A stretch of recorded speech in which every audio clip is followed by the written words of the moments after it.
Oh, Doordash is down. Oh, crap. What do I do? What's up, y'all?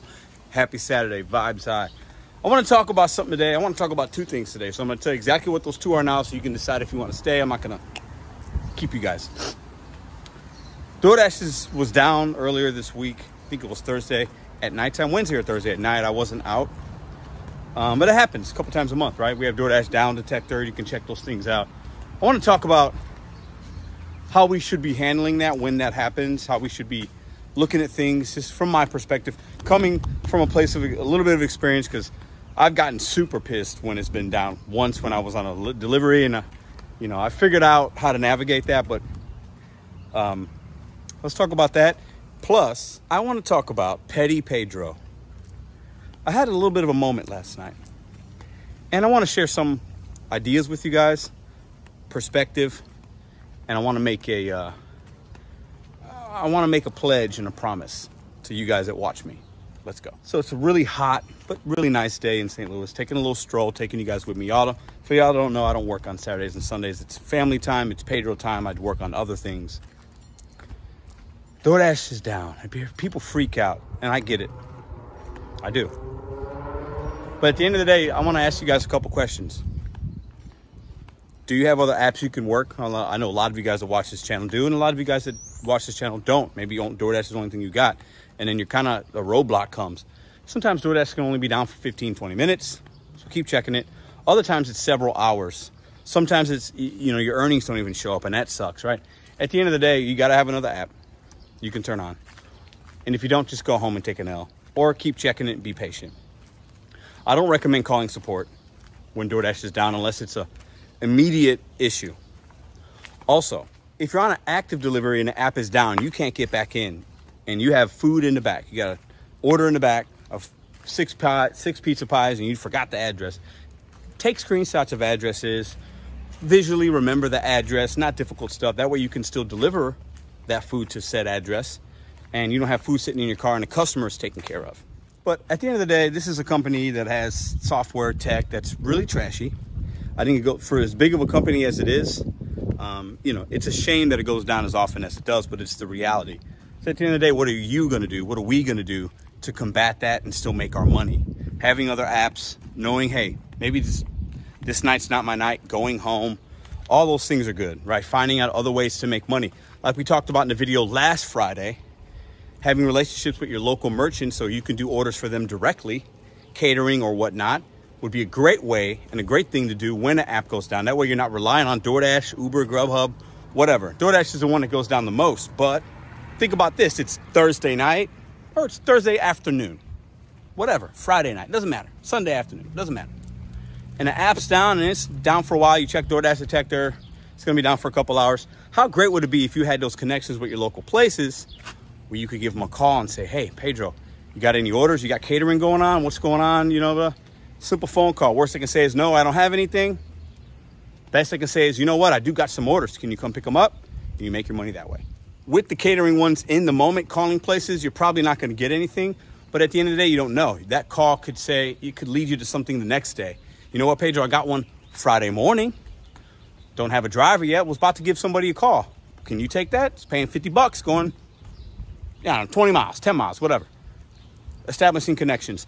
Not allowing yourself to be roadblocked by an app because you're making your own way. And I want to hear from you guys. Were you guys out? When was the last time you were out that the Doordash was down? Or any app? Share some stories in the comments. I want to hear. I'm going to be in the comments as this video premieres and tomorrow, Sunday. I want to see what you guys, what's your opinion on it being down? What do you think they could do to fix it? Do you think they even care? Do you think it's down for other reasons? I want to hear your conspiracies down below, your real life stories down below, your thoughts down below. All thoughts are welcome. All opinions are welcome. Drop a comment. Now let's get into the beyond Doordash talk. And well, actually it has a little bit to do with gig work, I guess, but more so perspective, reality, and pride, ego, judgment, all that stuff. Let's get into the juicy topic. Had to hop in the car for a minute. It's hot. We're taking a stroll around the neighborhood. So, Petty Pedro. I've called myself that. I am petty sometimes. No problem admitting that. It's not one of my better qualities, but I do think it offers some entertainment for y'all. Plus, it's just how I am sometimes, right? I have a lot of support in this community, a lot. It's fantastic. I'm reaching people, I'm helping people. I see it in real life every day. When I meet people, people come through my town, we have lunch, we talk, we break bread, we connect. I see it in the comments, I see it in the emails, I see it in all the people that are helping with this gig conference, people that are gonna show up. So I have 99% love, and I'm so humbled and appreciative of that, and it's overwhelming sometimes, if I'm being honest. It's amazing. And then you have that 1% of what some would say is hate or trolls or dislike or ridiculousness, miserable people giving out absolutely false information. And that happens too. And sometimes you know, I'm not going to say us or we or you. Sometimes I gravitate towards that, and I don't give my focus to what's really the people that deserve it. And I'm going to take an effort to give it to the people that deserve it and completely like dismiss the people that I know are false, wrong, giving bad information, trolling, wanting to see petty Pedro, wanting to wait for me to erupt so they could take me down. There's that out there. The social media is a crazy thing, right? But at the end of the day, you know, I appreciate both sides, and I appreciate people with different opinions, but I spend too much time worrying, thinking, and looking at videos, comments, content creators that I know are wrong, or that are just bad and wrong and trolling and clout chasing and clickbaiting, and, you know, and I don't know why I gravitate towards that. Maybe that has something to do with me. I just, you know, I always feel like I need to prove. If I know somebody's wrong, I feel like I need to prove them wrong. And that's a bad trait of mine. Because at the end of the day, I really should give them no energy and no attention. And that's where I'm going from this point forward. I'm not gonna even buy into that kind of stuff and allow other people to gain views from my name or whatever. I'm just not gonna do that. And there's a lot of weird information out there. And what's great though about YouTube or any social media is you're gonna have you get the best of both worlds, you know. And it is entertainment for some, for a lot of people. It's knowledge for most people. It's tips, it's relatability, it's motivation, and that's what I want this channel to be. And I can't continue to take this thing where I want it to go if I'm spending too much time, attention, thought on the negative or the clowns. So this is my farewell to the haters, the clowns, the clout chasers, the trolls, the miserable people. You know, if you've noticed, I've been talking less about no tip, no trip, less about tipping and things like that. I still do it sometimes. It's part of our job. But I'm going to continue to talk less about that. Focus on the good. Focus on other things. Focus on what's the positives out here, how we're impacting people on this channel, how I learn things from you guys. Focusing energy on that, because at the end of the day, let the people that are miserable be miserable. I can't change the world. Not everybody's going to like me. Not everybody's going to agree with me. And that's fantastic. But I can't focus on that because there are literally thousands of people, and there are hundreds of people that I see even personally throughout a month or so that I know we're helping. I know there's a true connection, and you really can't get a true connection on YouTube in a comment or watching a video. It's a false reality. It's a false connection, right? Because people play characters and all that kind of stuff.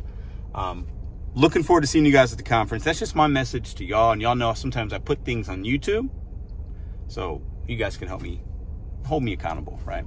I don't know everything. I don't claim to know everything. I'm not perfect. I spew a lot of nonsense sometimes even. And if I'm wrong, I'll admit it. And if I'm right, I'll stand by it. But at the end of the day, I'm going to continue to give my attention to the people that deserve it, and let everybody else on the sideline do what they do, and let the chips fall where they fall. And a quick shout out to our 3 sponsors for the gig conference. I'll put a description down below to RSVP the event. A lot of things happening. Every few days, something new is happening. It's going to be a monster event. So if you're new here, check out that. We're doing RSVP. You can watch it live if you can't make it in person, July 30th, 2 p.m. in my city of St. Louis, Missouri. It's a free event, free food, swag bags for everybody that comes in attendance, t-shirts, massive giveaways, multiple raffles, live entertainment, music, games, connection. The best event the gig economy has ever seen is happening in my city of St. Louis, Missouri, July 30th. Check out this outro. And you guys are absolutely amazing. Oh, Shout out to Buckle, Solo, Para. Check out those. There'll be more things about them. I'll put links in eventually to things like that. These are 3 sponsors that help gig drivers, are helping us put on this show, this conference for you guys, so it can be even bigger and brighter, and I can offer more value for you guys. Because I was going to do this regardless, but I understand there are some companies that see where this thing is going to go and how it's going to grow every year, and they want to be a partner with that. And I said, absolutely, why not? Buckle, Solo, Paro. See you guys tomorrow.